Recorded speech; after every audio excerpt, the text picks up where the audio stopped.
That's intense.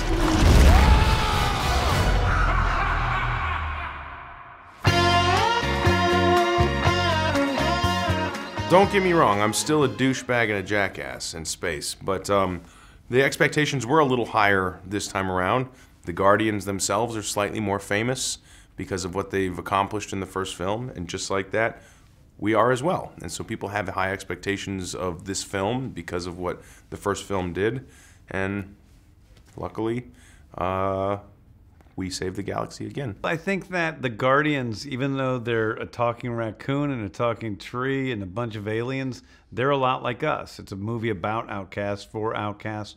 They're all orphans. They all have a lot of difficulties with intimacy, with getting closer to each other. And I thought that those were the interesting things to sort of investigate in this movie and to get to know them a little bit better in that respect. Come a little bit closer, you're my kind of man, so big and so strong.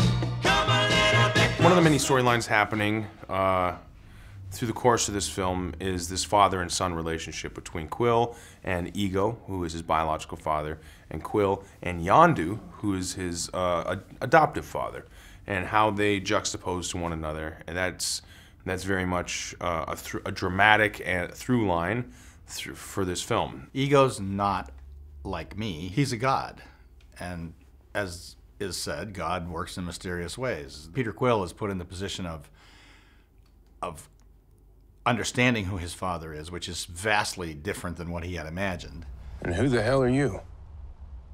I'm your dad, Peter. You know, I definitely was going to use the word dad instead of father, you know, because that other line is very famous, you know. And but listen, I mean, we owe a debt of gratitude to the Star Wars films. I think that, you know, I grew up on Star Wars movies. I love them, and definitely they inspired me. When I first, you know, started working on Guardians of the Galaxy, I didn't want to create a movie that was like Star Wars, but I wanted to create a movie that would make kids today feel like Star Wars made me feel back when I saw it.